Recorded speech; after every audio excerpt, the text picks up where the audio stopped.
Welcome back to On the Same Team. We talk about leadership and culture. My guest today is Tom Easter, and his resume is the definition of dominance. He went from high school placer to a collegiate legend. Never wrestled Tom, but he beat the crap out of me in practice one time. He was at Augustana, two-time national champ. The fact that really stands out is in 3 years of collegiate action, never lost to a Division II opponent. He was voted the outstanding wrestler of the national tournament in 2005. He took that championship mindset into coaching, spending a decade recruiting and developing All-Americans as the associate head coach at Augustana. He's now building the next generation of leaders as the head coach at Brandon Valley. We're going to talk about the mental shift required to go from undefeated or go undefeated and how to build a winning culture that lasts. Tom, thanks for jumping on. Appreciate you using your planning period to chat with me. Hey, perfect timing with the Thanksgiving break coming up, so this is great. Appreciate you having me. Yep, nice. You had practice this morning. How long have you been the head coach at Brandon?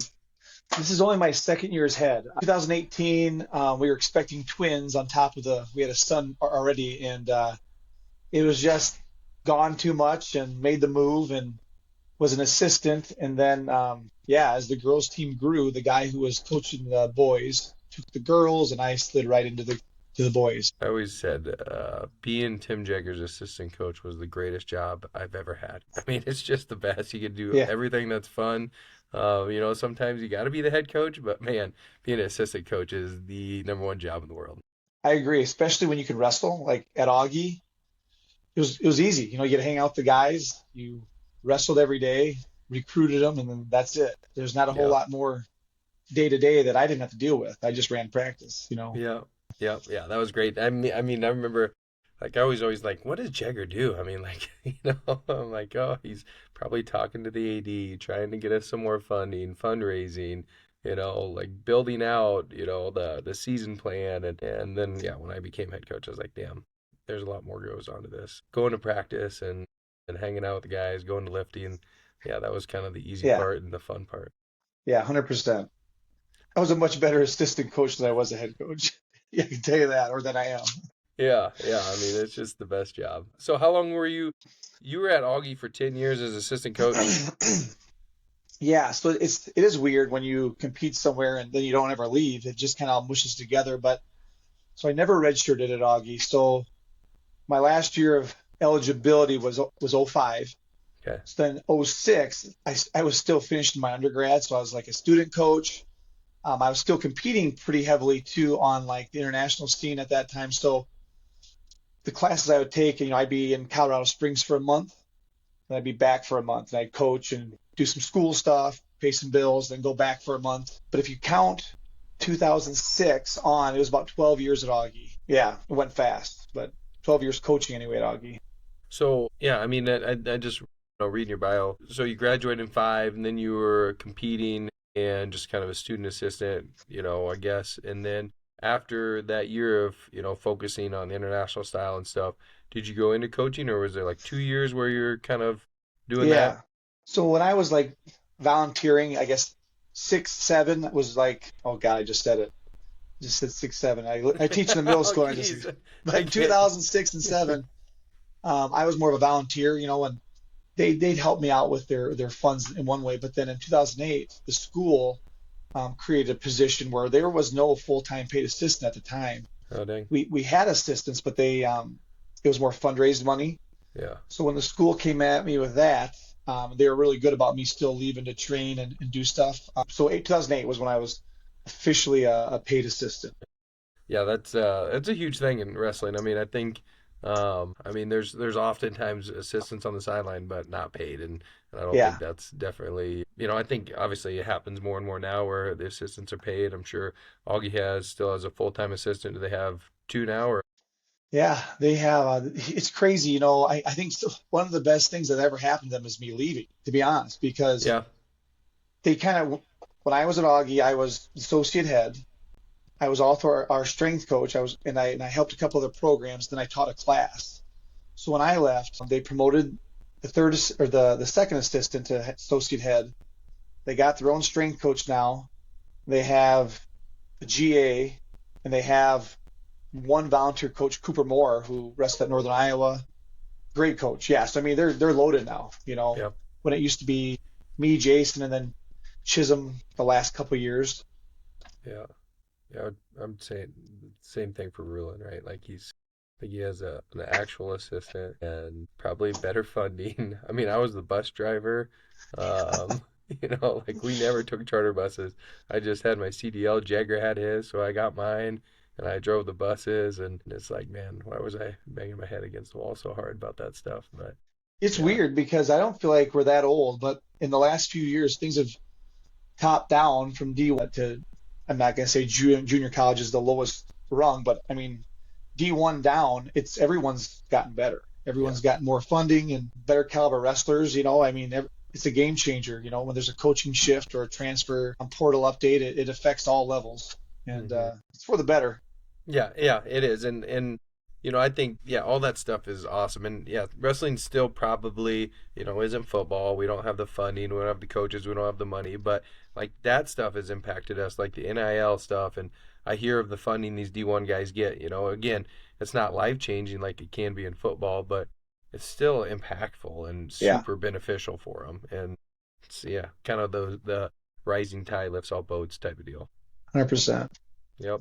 Augie had what was it? 2 years ago they were runner up, or was that last year they were That runner was up? last year. They had I think they only went with four guys. Oh dang, I didn't know Yep. that. They only brought four, and at the time, I think the new qualifying system's a little different. Where I mean, maybe St. Cloud or Central Oklahoma brought seven, maybe Kearney did too, but there was no one I don't think with like 9 or 10 guys.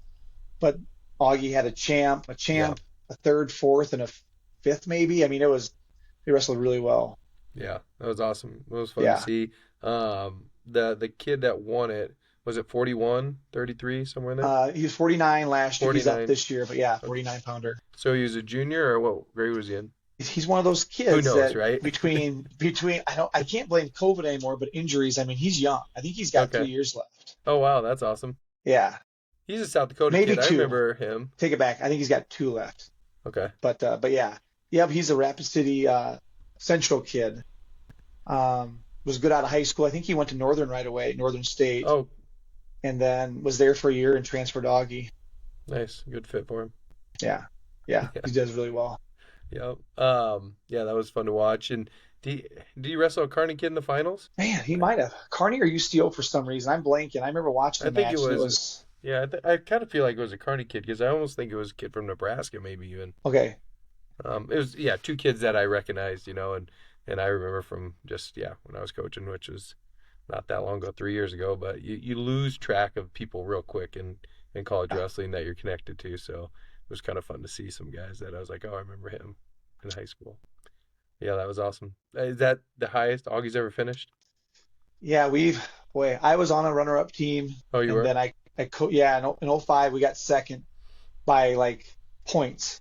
We lost to UNO and we had beaten them in the duel that year, and then they just wrestled so well on the backside. So we got second, and then I coached a team that got second and a team that got third. But we've a few, so four runner-up finishes in the history. Yep. Yeah, that's Yeah. the So highest. yeah, I mean, I was a freshman in 4 or 5, so I was just trying to make it sure I went to history class. I don't Right, remember figure it out. anything that was going on. But what years did you guys that you were coaching? Did you get runner up? So in 2010, we got Okay. second, and that was with like Nate Herda, Marcus Edgington from the Oh yeah. area, Gavin Nelson, Ty Copsey, we had a bunch of Iowa boys. Yep. Made me look really good because that was my area. But Yep. they just wrestled so well, and we that was the year in 2010. That was a distant second. I mean, Omaha, they killed us. We were a distant second. But the following year, we took third, and I went to bed that night going, "Oh, we got this one." We had seven in the semifinals, Dang. and I'm thinking, I don't know if our 25 pounder will win, but I'm pretty confident the other ones. Well, our 25 pounder won, and we lost every other semifinal match. So we Those are slid tough. to third. Omaha won, St. Cloud second, I think, and then we got third. And then that was the night Omaha. We were at a party afterwards, like a banquet, and then the news slowly trickled in that Omaha just dropped their program after winning a national title. So that was tough on us. We were celebrating too, but it was like, man, it's a team that's winning, it's getting cut. What's going to happen? Yeah, that was scary times.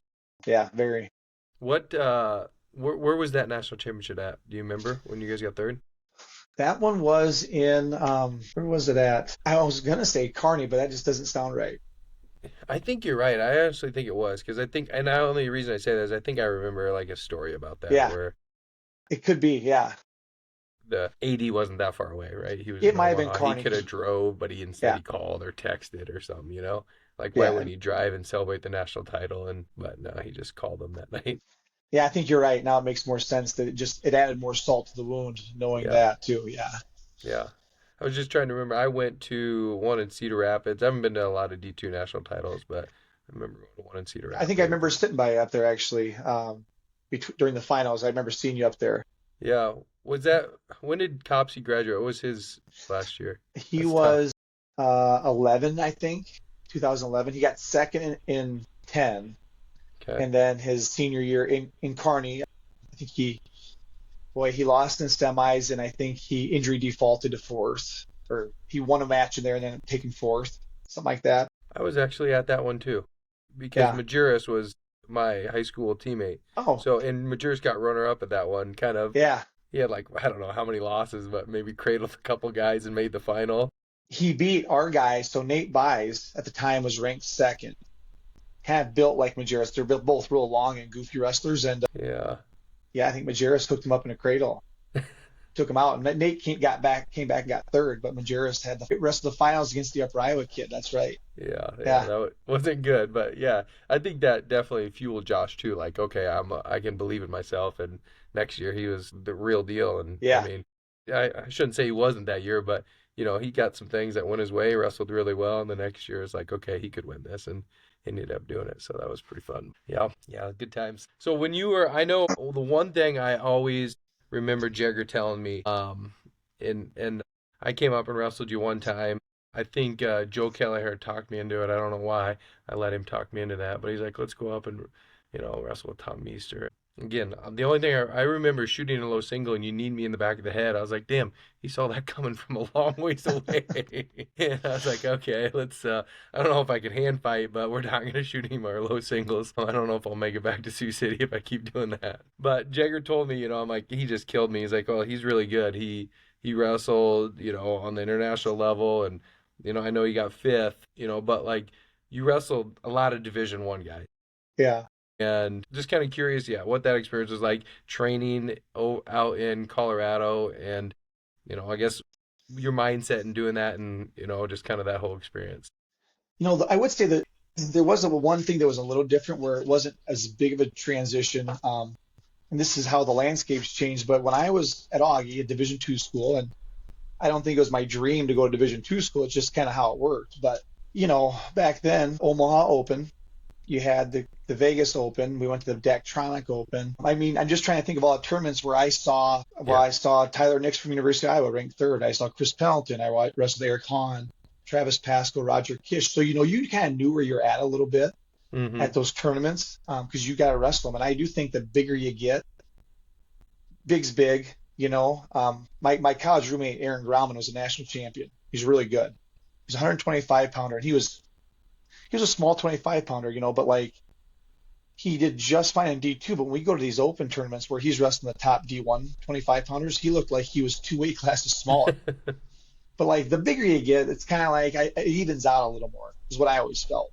It was much better for me to be big than small. But when we started the transition, like to Colorado Springs and like training with Sunkist kids, it was the hardest part was just like the training partners where I'm really offensive. I hit all these shots, but all of a sudden I'm in practice and I'm wrestling BJ Patton every day.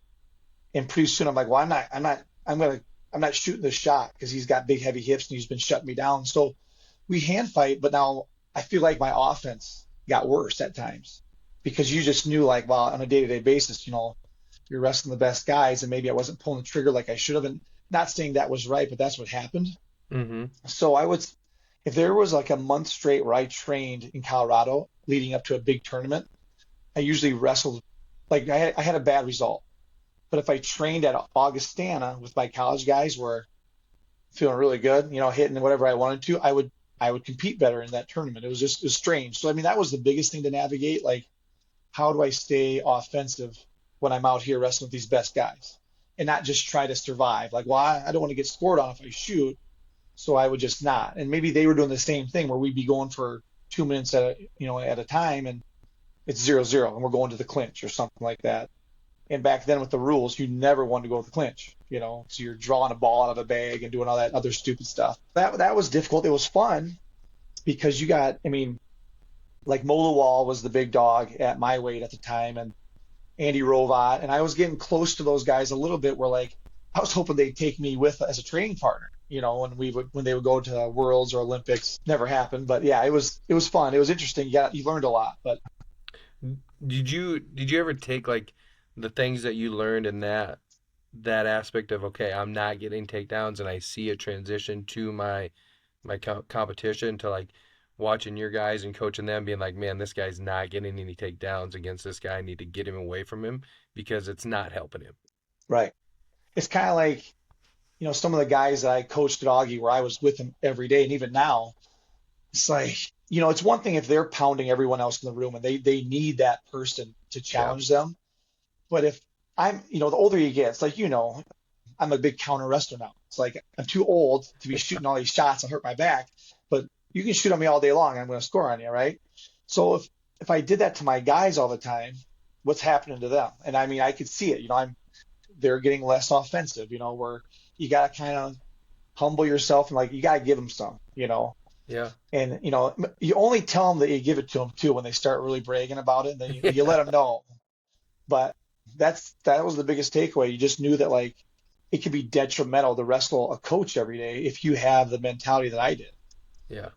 Where they're going to shut down because they know they're not going to be able to score on you, or that every time you try, they're getting scored on. Yeah. Yeah. That's, And I had recently, I had this heavyweight. He was a 5-time state champ. He's playing football at K-State now. He won as an eighth grader at 215, and then every year at heavyweight. And he was ranked number one in the nation at times. And I went with him every day, but he was one where, as big and as athletic as he was, you didn't give him anything. He was good enough. He didn't need it. He was still so offensive in his matches where he was a guy that like, yeah, there was no freebies with him. mm-hmm. And he Do you, was he was special. yeah. And do you think he knew like at some point his competition wasn't at the same level that he's training with? So he's like, this is a different experience. I don't got to worry about not scoring. Right. Where, 100%. yeah, like when you're in those competitions, you're wrestling people you're gonna wrestle actually in competition, right? It kind of just a different mind, yeah, effect maybe. Yeah. He kind of knew that like the things we were doing, like we would go to pretty big tournaments like the Council Bluffs, the Yep. Rochester Christmas tournament, where we'd see some really good, highly ranked heavyweights for him. And he would approach those tournaments so differently than he would his in-state competition, because he would have to have really dropped the ball to have not only a loss, but a close match. Yeah. You know what I mean? And by the time he was a senior, there was a decent heavyweight from Watertown, but it was still like it was just like, how bad's he going to win? He was Mm-hmm. that good. Yeah. Yep. I remember Navarro, right? Yeah. Yeah. Navarro. I think I remember watching when he was like a freshman. I went up to an LOG deal and he was there, and I was like, dang, that kid's huge. And Yeah. I was kind of like joking, is he from Perkston?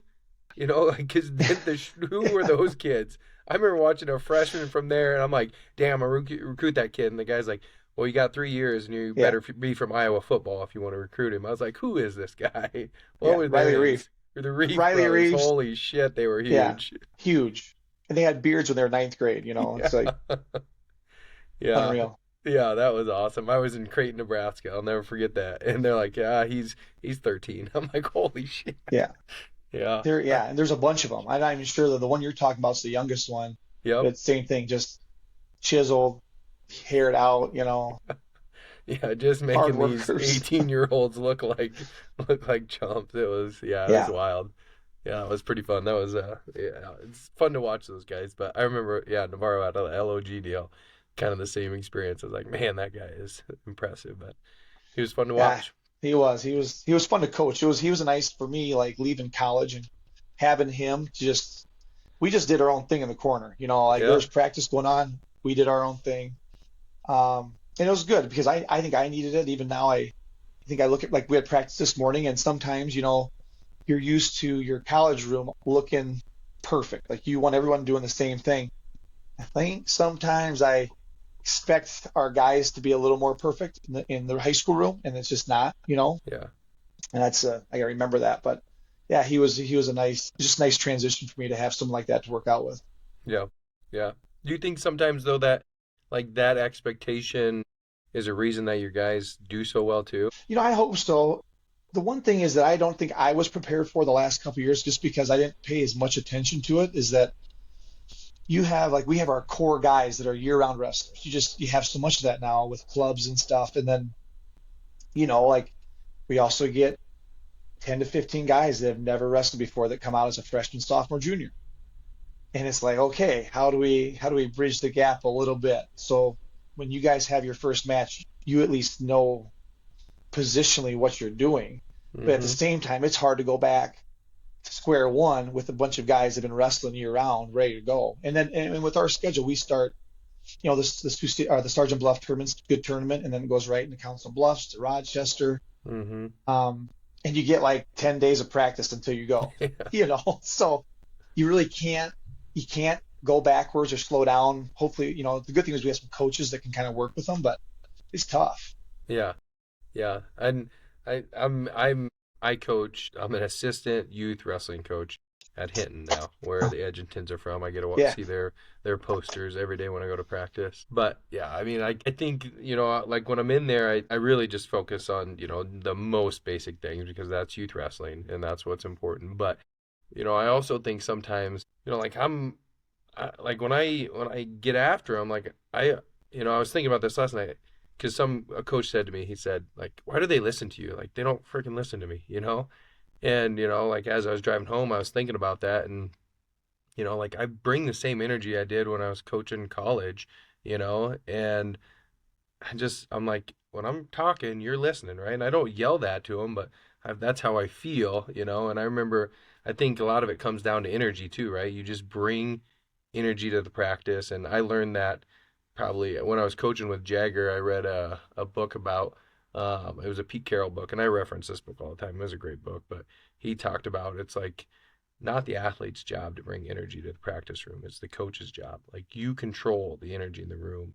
And that was a wake up for me. And I think, I try and no matter what room I'm in, what practice, like I remember that now that it's my responsibility to have the energy. And if you have that, people listen and they respond.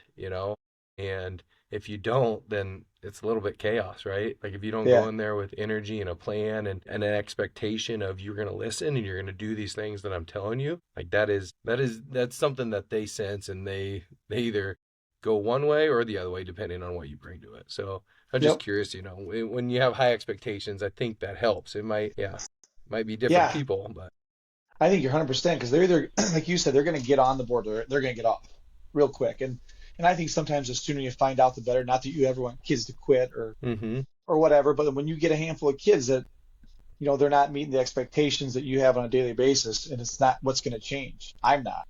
Yep. So then that's kind of brings me to it why we do so much. It's just repetition, and you try to make it different as much as you can, but really when you break it down, it's the same thing. And I've learned, because no matter how good I thought I did it with it last year, we had a kid, one of our better kids, and every day we go through this process when we're drilling, whether it's counterattack, reattack, and we do the shot recovery drill. When they're wrestling, I'm out there, I'm yelling recover like a madman all the time, and these guys hit these bad shots, and I mean, and this is one of our best kids, and we're like 2 months in, and this kid goes up to his club coach who's there watching us, and the club coach is a friend of mine.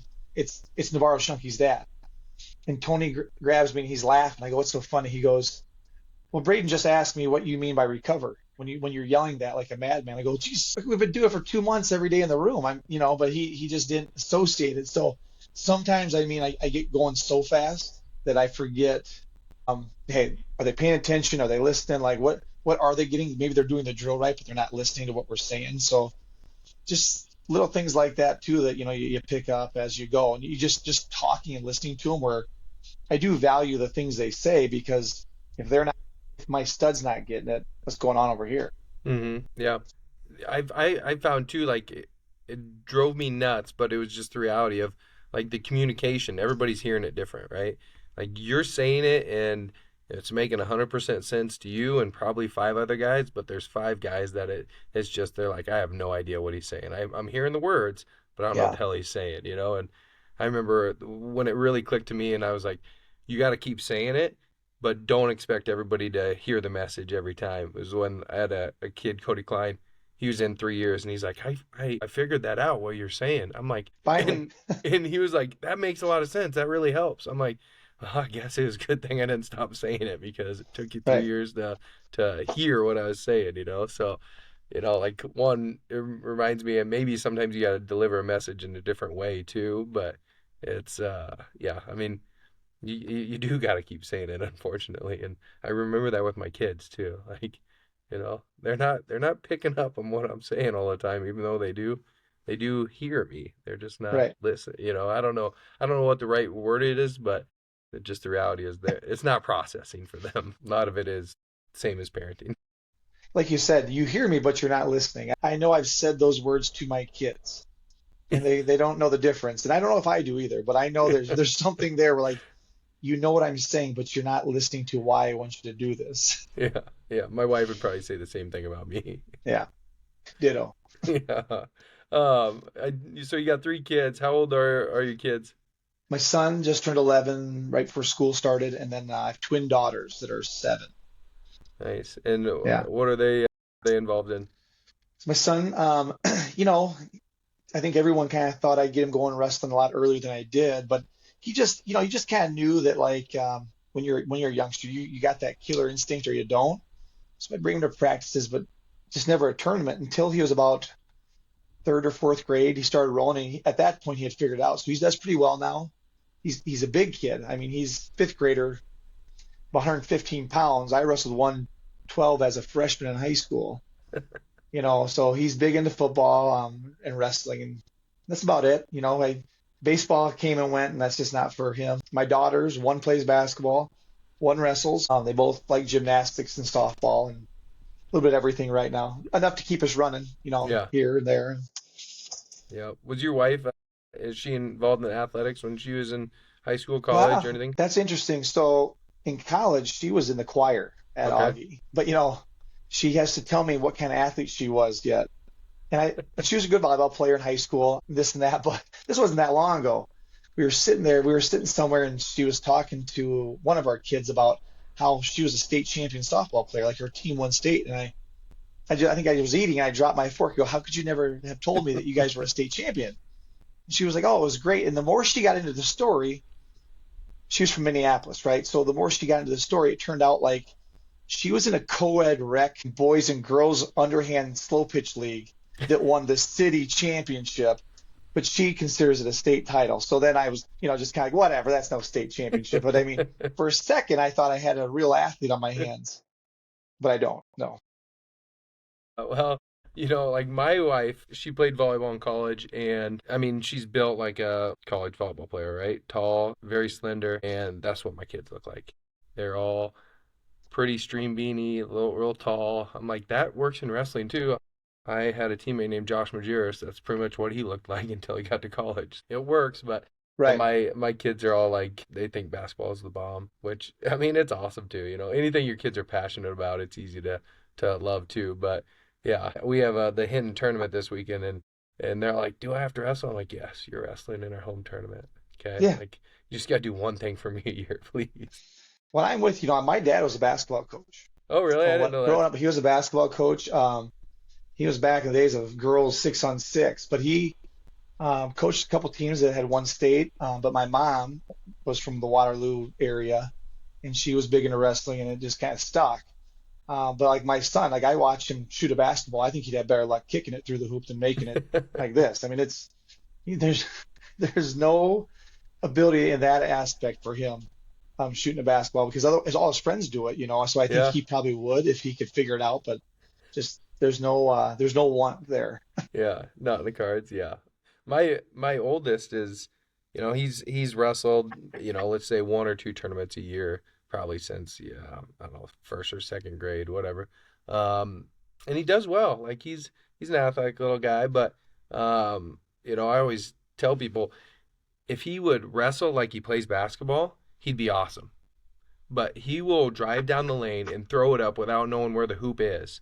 Like he's just a shooter. He's like, I think I'm gonna make it. When he's on the wrestling mat, he takes zero shots. He's so Yeah. afraid to shoot and to fail. And I'm like, that's why I'm like, he's gonna be a basketball player. Like he just has this instinct that he can make it, even though he makes maybe 2% of them. I mean, he doesn't make a lot, but he just keeps going and keeps shooting. And I'm like, that's how I was in wrestling.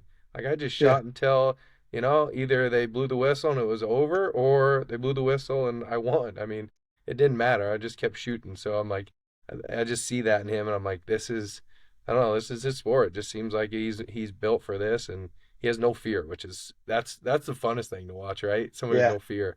Yeah. You can't teach that. That's the good thing about it. Yeah. Yep. All right. We'll get back to talking about some stuff that maybe people other than me and you want to listen to. But when it comes to, the culture that you had at Augie, what was something that you guys were focused on, and kind of the way that you said, like, this guy fits our culture or this guy does it. And, like, this is who we're going to go after. Yeah. I mean, trying to think back, even during my recruitment, it was one of those things. I was going to go maybe the best scholarship situation, who recruited me the hardest. Like I said, my dream wasn't to be a Division two wrestler, but I think knowing that I wanted to get guys that wanted to go Division one. Those are the kids that you wanted, right? Because they were committed. In my mind, they were committed. And every once in a while, you get a guy who's just so carefree, goes, whatever, I'll wrestle, and he ends up being one of your stars. Yeah. Things don't bother him like they bother me. But we look for that a ton. And Augie, they really had I would say we were a little part of the resurgence because Jason Reitmeyer taken over, and again, Craig Prester, the former coach, he's a great guy. I actually still teach with him here in Brandon. That's where he's at. But Jason he was young, coming from Nebraska, transferred to Augie, was national champ, just intense. And he was recruited hard. He was young enough for guys like me. You could really relate to him. He wrestled with us every day. So he had a ton to do with it.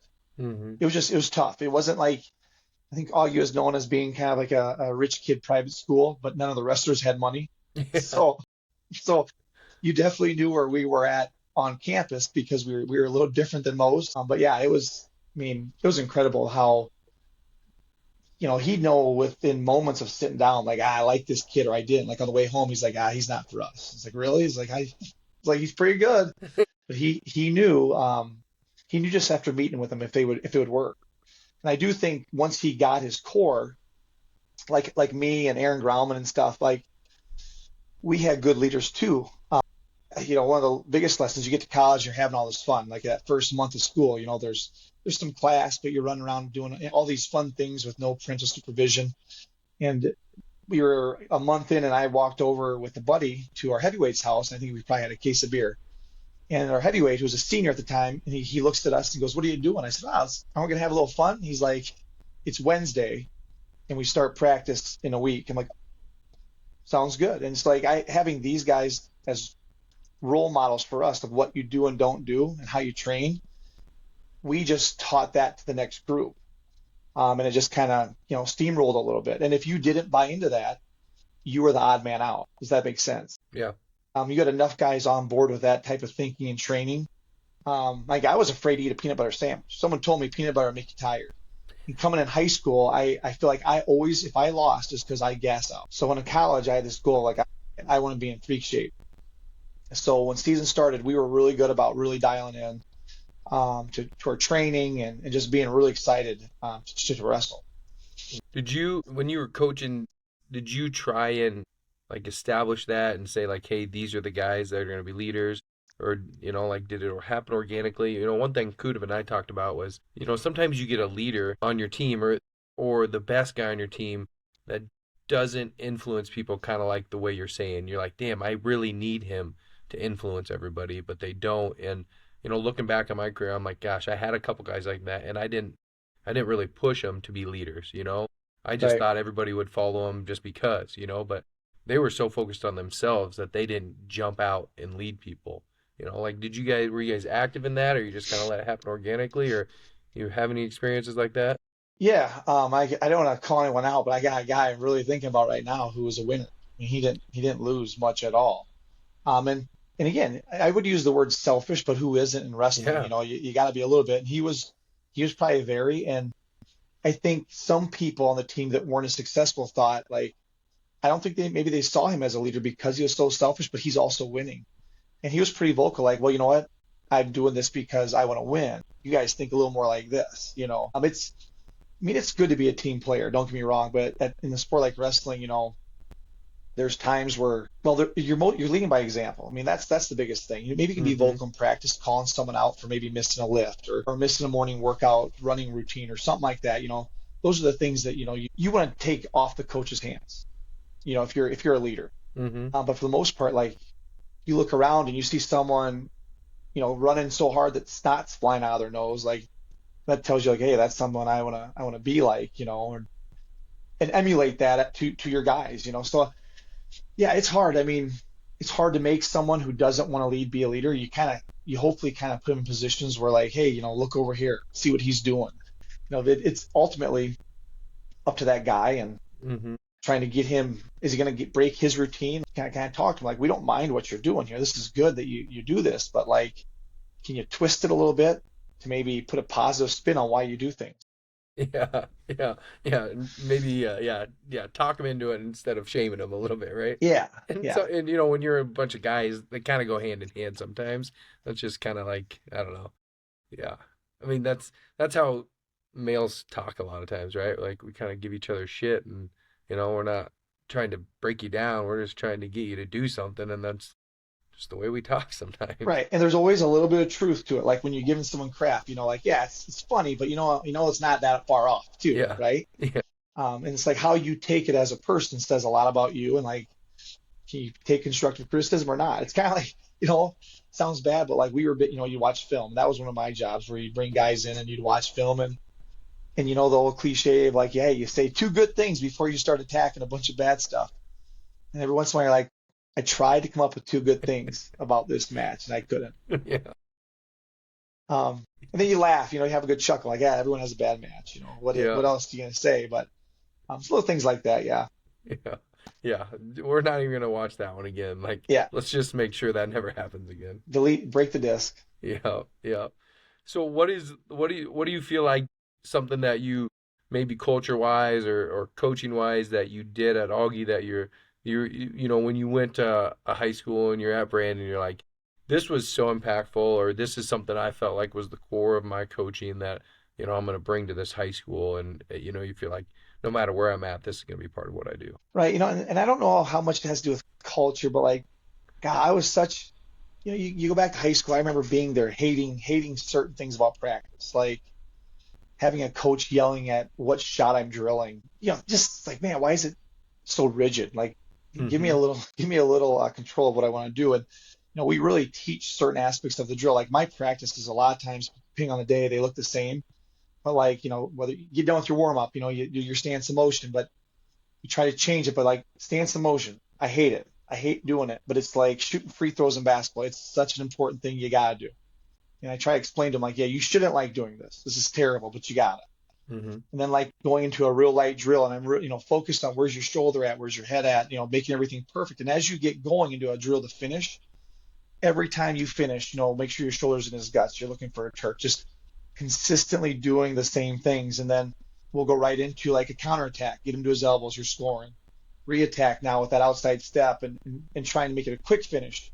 We do a lot of shot recovery, so like every day, and then a sprawl and score. So you're putting these guys in these positions where it's the same thing, but it's an hour every day of the same type of drilling that's getting them in shape. You turn the music on. There's not much talking. I'm not one to like sit there and do 2 hours of technique and say see you Mhm. later. You know, um, I just think it does so much. It did so much for me, just the drilling. And when it comes to like repetition, like pretty soon you don't think it's doing anything for you until some guy hits somebody terrible half shot and you reattack instantly. You didn't even think about it. It's just seeing those things happen, and some of the guys that are doing it, it's already clicked for them. They've been wrestling enough. But just trying to get them to buy into like why we're doing it. I feel like the first 3 4 weeks, it's kind of convincing like, hey, we're doing this so when you go to wrestle off or you have your first tournament and this situation happens, you don't freeze. You know what's going on a little bit. It's just kind of like I feel like there's a lot more preaching early on about why we do things and trust in me. What that I'm having you do this because it's good for you. This is important. Yeah. I remember that at some point in my coaching career, I started telling all my assistants, like, don't talk to them about anything wrestling related for the first 2 weeks because they're going to want to pick your brain and get into it, right? Just coach them on how we want them to practice. If Yeah, we can get them to practice a certain way in the first 2 weeks, we can spend the whole rest of the year talking about the way we want them to wrestle, right? But like the first 2 weeks is just about how we want you to practice. And yeah, it is. And I told my wife, she's getting into like youth volleyball, coaching my daughter, and I said, the key to coaching is to get them to do the same boring stuff over and over and over and walk away and say, that was fun. I had a good time doing yeah, that. And that is the key because the reality is, and I love your analogy of free throws. The last 2 minutes of a basketball game, free throws are going to win the game, right? yeah. Same thing in wrestling. The last minute in wrestling, the guy in the best position is going to win that damn match. And, it's like when you understand that, right? Then you can stay super focused on it, And even in the youth room, like people are like, you always yell at me to keep my butt down. Yeah, it's because you're standing freaking straight up and you're going to lose your matches because of that. I'm just trying to help you win. It's simple, right? You got your kids coming in. All right, I got 2 questions for you before we get out of here. What's one book that you'd recommend, Tom? I did glance at that this morning, like, oh boy, and I wouldn't say I'm not a reader. I definitely some of the books I read are they're probably not real helpful, but we had to do this book, which I did. It was a district-wide book study when I got here, and maybe a couple years ago now. And I was like, oh my gosh, I got homework. I'm a teacher. What's this? And it was a book called The Coffee Bean, and it was a fable about some guy. Metaphorically, he's going to prison, right? And before he goes to prison, he's in jail and he's getting advice from these people in jail. And he's like, there's three things that are going to happen. You go into a situation like prison in this environment, like it can harden a lot of people, like an egg. Like you go in soft, but like you get so hard that like you'll never get institutionalized because the things you do in there are going to change you for the rest of your life, or you can get really weak. Like you go in there so weak, kowtowing to everyone that you'll be like a mushy carrot, right? So that's the thing. But he said if you go in like a coffee bean, you won't change, but the environment does. So like when I think of practice, that's the thing. Like you're not looking to change them specifically, but like the environment they're in. Like I always think about having them handle certain situations. Like it's a morning practice. Hey, it's not 3:30. It stinks. You gotta be here. You're tired, but you know that this is a situation doesn't mean you have to have a bad practice. Mhm. So I mean that's something that I kind of I was shocked I took something away from it, to be honest with you. But I do think about that, like if prison's the boiling pot, or practice is my boiling pot, like going into it, I might have as a student, I might have late work, I might have a girlfriend that just dumped me, I might have problems at home. And I don't we don't go out and talk about it, but individually I had some guys that have some pretty heavy stuff going on at times, and it's like, okay, well, in this practice, you can kind of turn this off and we can do this and we can help you figure this stuff out later. And, you know, just trying to fix the only thing I can, which is his environment in that practice. I'll look it up. Yeah. It's a quick read, I'm gonna tell you. Okay, I love those. Yeah. I love those. I don't like to get too deep, but all right. If you had to say, like, I feel like this is the one daily habit that I got that's been important for my success. What do you feel like that daily habit would be? I always tell people, and this again, it's probably the most often said thing, but you got to do something special or different every day. Like, hey, you went to practice, so did everyone else. Oh, you lifted? Well, they did too. Like, what's your different? Like, even if it's sitting at home, like for an hour, I laid in bed thinking about my match tonight and how I'm going to win that 10 different ways, or I watched film, and that was my biggest. I almost had problems in college with it, where I would take medication for sleep because I would get so wired up that I couldn't sleep. And I'd wake up early, and it was hard on me, but I think it propelled me a little bit. Was really prepared because of it. So like whatever it is, like convince yourself that you're doing one thing extra every day, and it doesn't have to be a 5 mile run. I mean, at points that's detrimental. But like just give yourself do something every day where your mind's on something like wrestling and a match coming up or your end outcome. Do you think, one thing that I think I valued a lot when I was in college was coaching and them telling me that I was doing enough or doing the right thing. Like Yeah, that because I was always like, okay, I think I need to do more, right? But when my coach said, "Hey, you're doing the right amount, don't do any more, that'd be overtraining." Like that gave me so much confidence and helped me so much as an athlete. Because I remember them telling me that, like, hey, you're right on track. You don't need to do more. And I was like, okay, I needed that.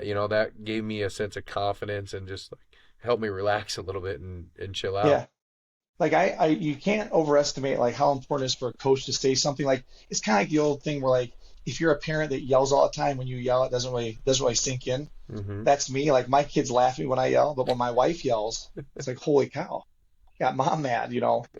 When I was a freshman in college, all I knew was that I didn't want to redshirt. I was kind of bitter about what happened, and I didn't know the process of becoming an All-American. I didn't know it was top eight or how this went. I was just wrestling, and it was, I don't know, after Christmas sometime, and I was going into the sauna after practice, and Reitmeyer grabbed me and said, "Geez, you're going to be an All-American this year." And I was like, "Oh, okay. What? That sounds good. I don't even know what that means." So I had to do some research. What does that mean? It's like, well, it's top eight in the nation. But like him saying that to me, and he didn't say it often. Like he said it that one time, and it put this thing in my head where, okay, that's what I want to do. Mm-hmm. Now, the one thing I sold myself short a little bit because I never once thought about being a national champ as a freshman, Yeah. and I was probably right there. But when that situation came to win that match, you know, it just didn't happen. I didn't prepare for that match. Yeah. I just don't think I was good enough at the time. Isn't that crazy? Like I remember after my freshman year, Jag's like, "What's your goal?" And I said, "I want to be an All American again." Right? I never said I want to be a national champ. And like I look back, and after I was a two-time All American, I was like, "Damn, that's bullshit. I should have won." Yeah, And the next year, I'm like, "I will be a national champ," and it happened, right? And it's like, and that stuff is crazy how impactful it is and how important it is, and like yeah, but man, it's awesome. It's fun to think about that too, like how close you are, but just that slight shift changed the world, right? Changed your world at least. yeah, yeah, man. And some people, you know, like things just happen. But like I always tell people, like I don't know if I believe in miracles, but like you gotta prepare for these things, you know. And then, like a state title, like that's probably why things like when you don't win a state title, like when I didn't win, it was like, and this sounds horrible, but it was like anyone would say, it was like death. Like I could not get over it but I thought about it for so much, for so Yeah, long. Um, you know, and having such success as a kid is kind of like, what did I do in high school to just fizzle out so bad? You know, and sometimes I think it was like my body. I was always trying to prevent growth until I finally said I'll just grow. But I was just like, God, if I could go back, you know, like some of these years I cut all this weight, like just rest where you're at, you know. And that was, you know, looking back now, it's like when you have kids, like you know well enough now to like point them in the right direction of what not to do. yeah, yep. It's hard for me to believe you were ever 112 pounds, Tom. I know. I A long time ago. I think my nose is still the same size as what happened. I was really strange looking. Well, thanks again for jumping on here. I appreciate it. Best of luck to Brandon Valley. Hopefully, I'll see you at Sergeant Bluff. I'll see if I can Yeah, get for over there sure. and see you guys wrestle. And yeah, Kudum used to beat the crap out of me in practice. You only did once, but I'll just watch two guys that used to beat the crap out of me for a while. Well, yeah, make sure you come say hi, all right? All right, see ya. Have a good day. See ya.